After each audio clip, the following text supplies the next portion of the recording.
So when I started the Reciprocity Project, it was going to be this very simple thing where I just simply apply the research that I understand, and then the people that are around me, all of the researchers and scholars and all of those folks would participate because that's what it was told, that's what was said within the research, is that people are quite altruistic in what they actually do, and they will engage as long as you're solving a problem for them.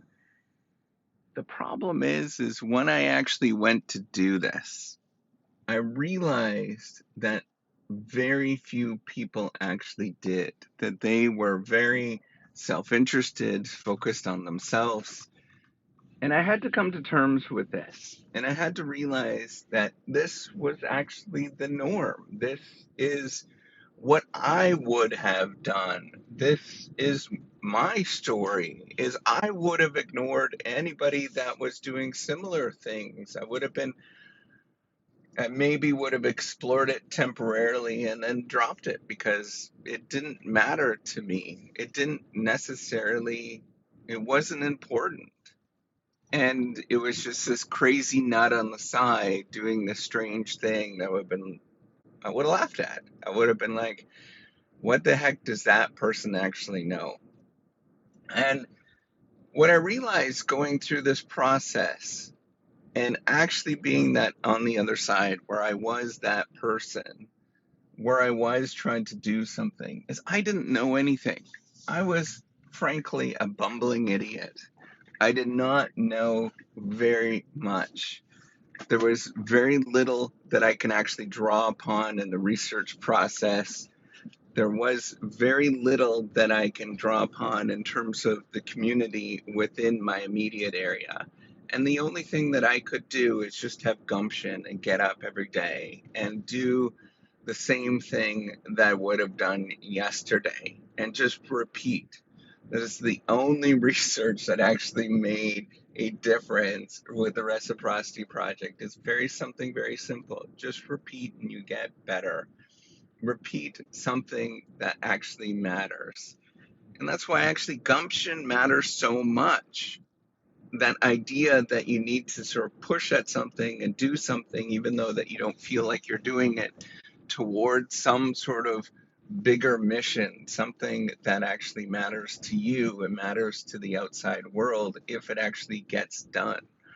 And the thing is, when you first start doing it, it doesn't matter to anybody else. It really, truly does not matter to anybody else. Everybody else is self interested just like you. And when you start, you do the thing that you think is important and you repeat until eventually other people start seeing what you're doing and you build a community. And over time, that community grows a little bit and a little bit and a little bit.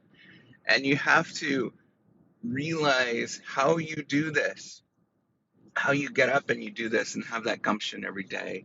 It's through social norm violations. You realize everybody's looking at you and everybody's thinking that you're crazy. Everybody thinks that this is a stupid idea and what the heck are you doing? Because they're all self interested. They're thinking how they would actually go through the process and what they would do. And they're doing the same thing that I would have done. I would have been like, well, why don't you just draw upon research? Why don't you just draw a community? Why don't you just do these things? And if it was that easy, don't you think I would have been doing it already? So you have to get to the point where you're just doing social norm violations. You're doing things even though people think that you're slightly crazy or other people just don't quite understand or it doesn't fit or you're looking for those opportunities in your life that are slightly different that other people just don't get. It's not their thing.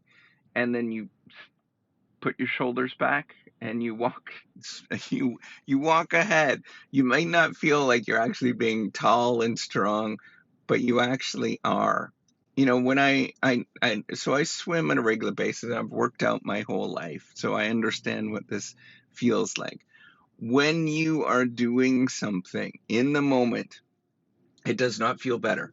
It never feels better, no matter how good you get at it. It always feels terrible. It always feels like you don't know what you're doing. It doesn't feel like you're going faster. It doesn't feel like you're getting stronger. But from the outside world, if other people see that, they view it as magic. It's like, how the heck did that happen? How did that actually turn into something? It got a little better.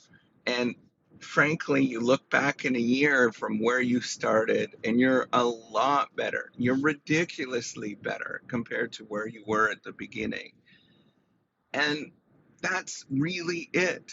It's a matter of repeating, but understanding that repeating those actions, repeating what gets you to certain places towards that larger crazy goal that nobody else believes in, the only thing that gets you there is just having that gumption where you are just simply pushing the outside world and repeating and repeating and repeating. And you're looking for those moments where you can actually do this, and all of those moments are the only times that the rest of your life where you don't have any resources in any other ways. You think about how I can do this in a practical way, and you just keep doing it. And you do it in such a weird way at different times. I'm driving in my car dictating this, talking about a podcast at this moment because this is the only time I have it. I wake up, I drive in my car, and I talk to you. And then this will eventually get turned into a book. And all of this whole process, this messy process, I had no idea what I was doing. I realized that it didn't work the way that I thought it should work. And I realized the only thing that actually worked was how I actually worked out, or how I finished my PhD despite having, struggling with actually doing the work. I just got up and I did it every day, regardless of what people thought, regardless of what was going on in my life. I got my butt to the seat and I just kept doing it repeatedly, even though I actually didn't like the whole process when I was doing it, and I was losing faith in myself, and I didn't understand why I actually was doing it, and it made no rational sense to me, but I just did it. And I think that's it. I think that's the story. That's the entire process. It's because you don't understand the world. And the world is a lot more complicated than we can possibly measure, despite having all of the best tools available and a focus within research on making sure that we get the right answers. When you actually go into the real world and you look at yourself and you actually do it yourself, it might not be what the research actually says and what it does. But then you got to figure out, what do I do now?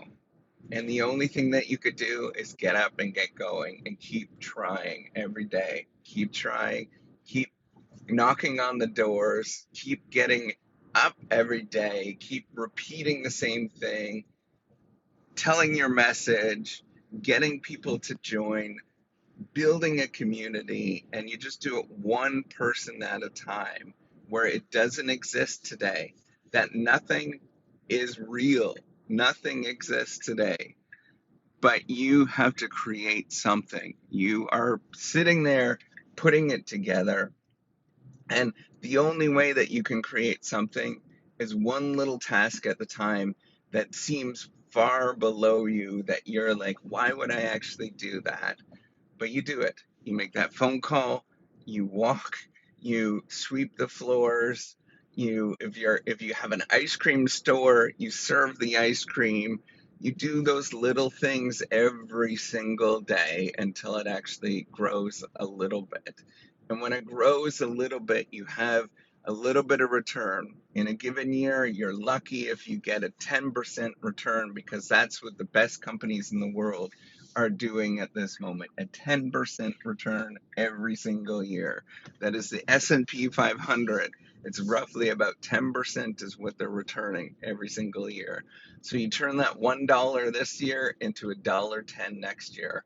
That's over a year of doing the same thing. Keep repeating endless work that seems like it's stupid, it's below you, all of that kind of stuff. But then the next year you got $1.10, and you take that $1.10 and you reinvest it.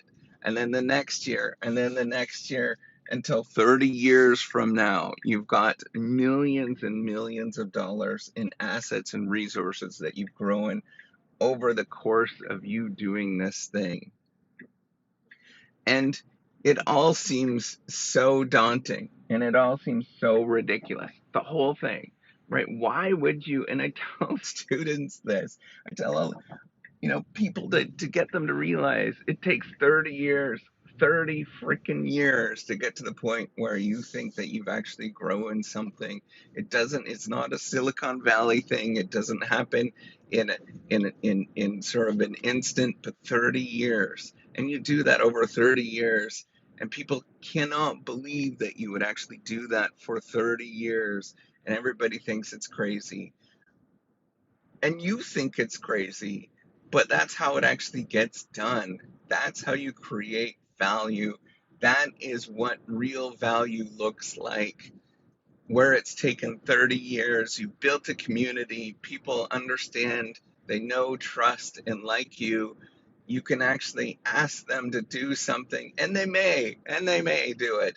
You ask 1,000 people, and one person will say, "Hey, I'll do that." But until you get to that 30-year mark, you haven't really created anything. You're in the process, you're continuing to do it.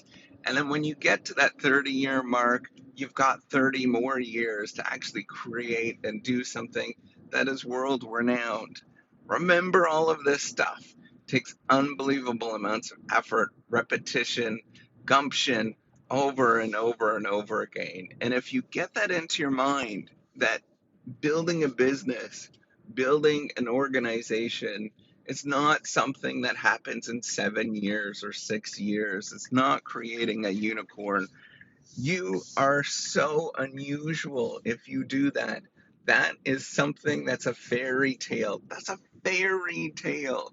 People tell those stories because they're fairy tales. They tell the stories of all the different business unicorns that exist and the organization unicorns because those are fairy tales. They don't exist in the real world except for some really random, weird, unusual cases where people were just very fortunate and everything worked out for them.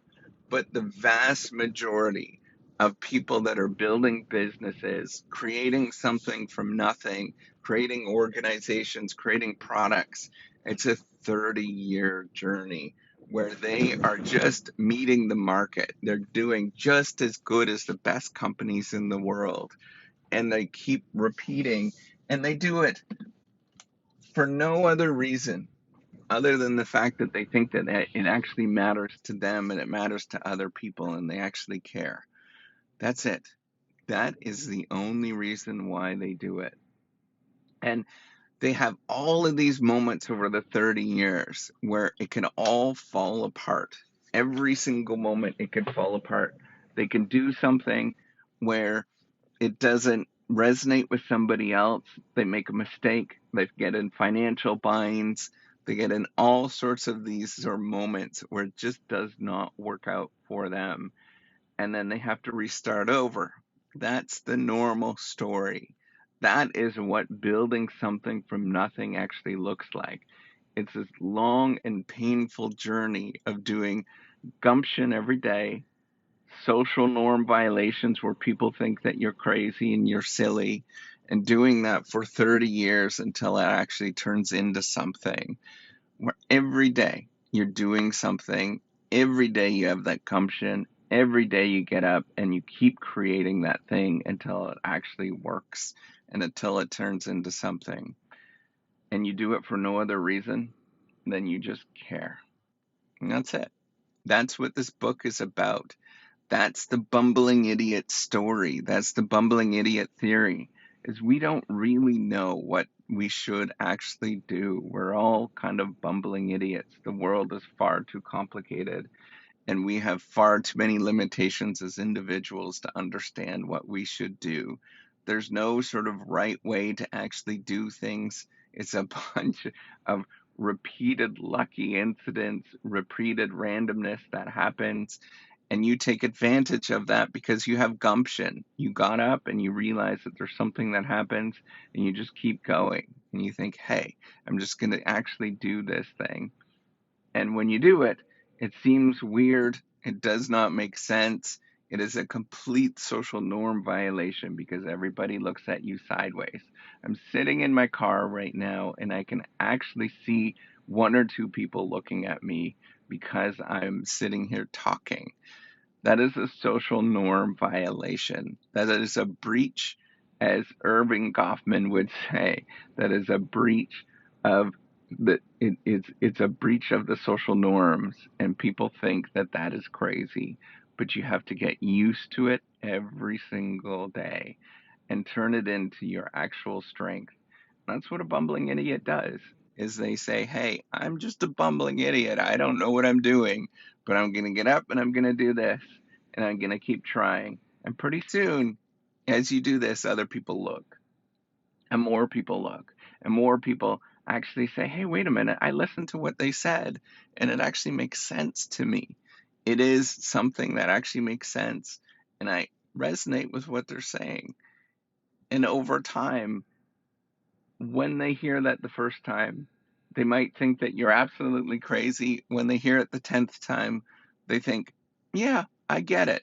When they hear it the 100th time, the 1000th time, the same story every time, they begin to believe that this thing actually exists that didn't exist before. And that's it. That's the story. That is the bumbling idiot theory of creating something from nothing. Go be a bumbling idiot. Go actually make a difference in this world.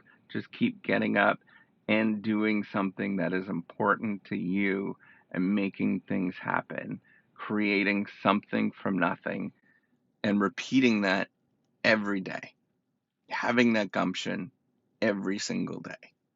All right, take care and have a wonderful day.